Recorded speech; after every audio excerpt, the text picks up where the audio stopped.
अस्सलामुअलैकुम, welcome to my YouTube channel sensational taste. तोरी तो सब घरों में बनती है और मज़ेदार भी लगती है।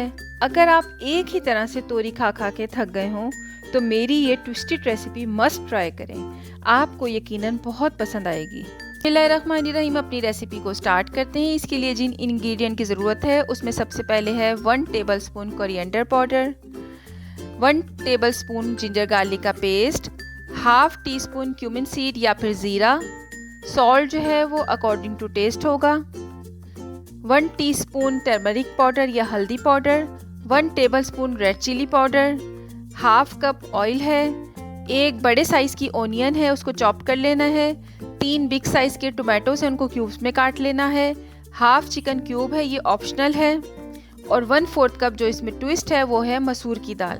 मसूर की दाल को आप थोड़ी देर के लिए भिगो दें और फिर हम इसको अपनी तोरी में डालेंगे।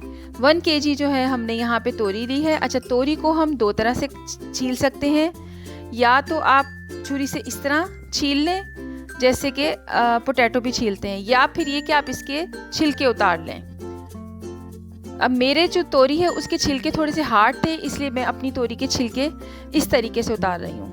इसी तरह आपने अपनी सारी तोरियां जो है वो छील लेनी है और इस तरह इस फॉर्म में आपने काटना है गोल गोल, या फिर अगर बहुत बड़ी तोरी है तो बीच में से हाफ करके उसको फिर इस साइज़ में आपने स्लाइस करना है। अपनी सारी तोरियां मैंने काट ली हैं। मसूर की दाल को हमने भिगो के रख दिया है और अब स्टार्ट करते हैं कुकिंग में सबसे पहले हम डालेंगे ऑयल के अंदर हम अपनी प्याज को सौते करेंगे और सौते करके इसको हम निकाल लेंगे।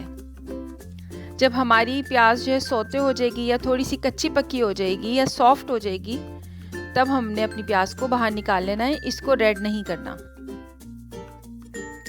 ये देखें हमारी प्याज जो है वो सौते हो गई है, इसको मैं रिमूव कर लिया है। अब इसमें हम डालेंगे मसाले, जिसमें है जिंजर गार्लिक पेस्ट, और पानी डालेंगे थोड़ा सा ताकि मसाला हमारा लगे ना, और तमाम स्पाइसेस जिसमें धनिया पाउडर है, ज़ीरा है, लाल मिर्च है पाउडर, हल्दी है, ये सारी चीज़ें हम डाल के मसाले को अपने अच्छी तरह से भूनेंगे।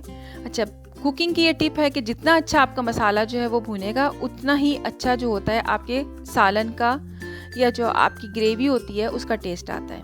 जब मसाला भुन जाएगा तो हम इसमें अपनी जो कटी हुई तोरी है उसको डाल देंगे। इसमें पानी आपने बिल्कुल नहीं डालना क्योंकि तोरी में बहुत ज़्यादा पानी होता है, इसलिए इसमें पानी डालने की ज़रूरत नहीं है। इसके अंदर हम टोमेटोज़ ऐड कर देंगे, टोमेटो भी अपना पानी छोड़ेगा और तोरी भी अपना पानी छोड़ेगी। इन दोनों के पानी से ही हमारा जो सालन है वो तैयार हो जाएगा। टमाटर डालने के बाद आप इसको थोड़ी देर के लिए कवर करके छोड़ दें। ये देखें हमारी तोरी और टमाटर ने कितना ज़्यादा पानी छोड़ दिया है। मैंने इसमें थोड़ा सा भी पानी नहीं डाला, ये सारा पानी जो है ये तोरी और टमाटर का है।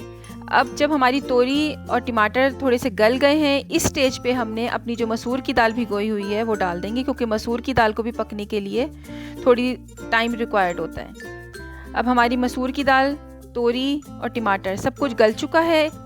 इसमें हम चिकन क्यूब ऐड करेंगे। अगर आपके पास थोड़ी सी यखनी हो तो यखनी ऐड कर लें, और अगर आप यखनी या चिकन क्यूब दोनों चीज़ों को स्किप करना चाहें तो आप स्किप कर सकते हैं। हमारी तोरी जो है वो रेडी है। इस स्टेज पे हम अपनी सौते की हुई प्याज ऐड करेंगे। प्याज डाल के आपने इसको ओवर कुक नहीं करना, अदरवाइज़ आपका जो सालन है उसका टेस्ट मिठास की तरफ चला जाएगा। 1 मिनट के लिए आप इसको ढक के पकाएं और फिर इसको आप सर्व करें चपाती के साथ, राइस के साथ, नान के साथ। बहुत मज़े की ये रेसिपी है, आपके घर वालों को बहुत पसंद आएगी। मेरी ये रेसिपी ज़रूर ट्राई करें, अपना फीडबैक दें। डिस्क्रिप्शन बॉक्स में डिटेल रेसिपी दी गई है। अगर कोई चीज़ आपकी मिस हो गई हो तो आप डिस्क्रिप्शन बॉक्स में देख सकते हैं। कोई बात ना समझ लगी हो आप पूछ सकते हैं। जाते जाते मेरे चैनल को सब्सक्राइब करें। इजाज़त दीजिए, फिर हाजिर होंगी न्यू एंड एक्साइटिंग रेसिपीज़ के साथ। अल्लाह हाफिज़।